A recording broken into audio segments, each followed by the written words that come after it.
करमपुर में 10 मुहर्रम आराम योम आशूरा के हवाले से इनायत हुसैन खान बेजरानी, सैयद साहिब अली शाह, लाहौती गुलाम नबी शेख, जवार सादिक अली नसीरानी ऐं ॿियनि जी अॻुवाणी में सखी दौलत शाह बुखारी जी दरगाह तां मरकज़ी मातमी जुलूस बरामद थियो।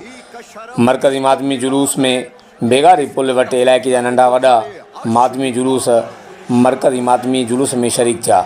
मरकज़ी मातमी जुलूस बेगारी पुल वारे रस्ते खां थींदे दुआ चौक वारे रस्ते ज़रिए शहर जे मुख़्तलिफ़ रस्तनि चौकनि चौराहनि खां गुज़र करे वांगण फ़क़ीर जे पिड़ ते पहुतो, जिते मोमिननि पारां निमाज़ ज़ोरैन अदा कई वई।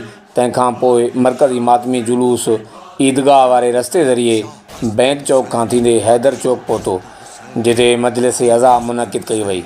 शिया उलमा इकराम मजलिस में करबला जो बयान पिणु पेश कयो।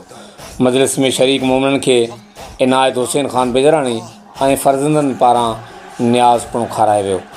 मजलिस जी पुॼाणी खां पोइ मरकज़ी मातमी जुलूस सखी दौलत शाह दरगाह ते पहुची नहर थी वियो, जिते शाम ग़रीबां मुनक़िद कई वई। मौलवी वज़ीर अली जतोई शाम ग़रीबां बयान पेश कयो। होॾां मातमी जुलूस दौरान शहर जे हिंदू तोड़े मुस्लिम बिरादरी प्रदीप कुमार, राजेश कुमार ऐं ॿियनि मातम में शरीक मोमिननि खे न्याज़ ऐं सबीलूं पेश कयूं। होॾां मरकज़ी मातमी जुलूस में शरीक मोमिननि पारां या हुसैन जी सदाउनि में मातम ऐं सीना ज़नी कई वई। कंहिं बि एमरजेंसी जी सूरत में रेस्क्यू करण लाइ करमपुर इस्पताल अमले तरफ़ां डॉक्टर बासित अली जखरानी जी अॻुवाणी में बैंक चौक वटि मेडिकल कैंप लॻाई वई, जिते मातम में ज़ख़्मी केतिरनि ई मोमिननि जो इलाजु पिणु कयो वियो। करमपुर सरकारी एम्बुलेंस पिणु हाई अलर्ट रही। ॿिए तरफ़ मरकज़ी मातमी जुलूस खे पुरअमन बणाइण लाइ करमपुर SHO मौला बख़्श बुगटी जी अॻुवाणी में पुलिस ऐं रेंजर्स जा अटाला मातमी जुलूस सां पिणु गॾु रहिया। शहर तोड़े शहर जे दाख़िली ऐं ख़ारिजी रस्तनि ते पुलिस अटाला पिणु तैनात रहिया। योम आशूरा जे मौक़े ते करमपुर शहर मुकमल बंदि रहियो। शहर ऐं इलाइक़े जे माण्हुनि क़ब्रिस्ताननि जो रुख़ करे पंहिंजे मरहूमनि जे मग़फ़रत लाइ पिणु दुआ घुरी। कैमरामैन टीम सां गॾु जावेद उस्मान बेजरानी, JTN न्यूज़, करमपुर।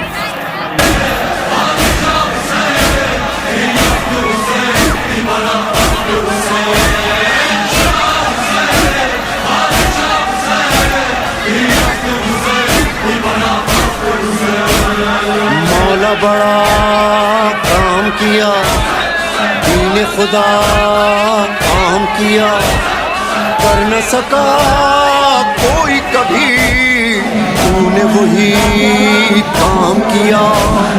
वादा वफा करके रहा, सर न झुका, हक पे जिया, सबसे बड़ा मेरा खुदा करता रहा ऐलान से।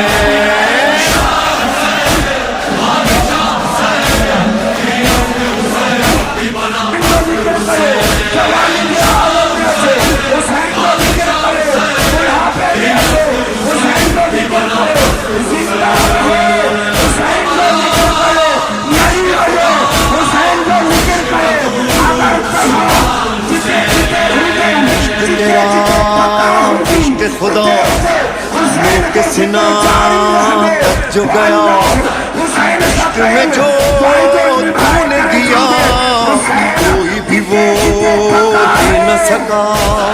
मेरे खुदा दस्त खुदा तेरे सिवा कौन हुआ, कहना पड़ा कहना पड़ा ये तेरा एहसान है।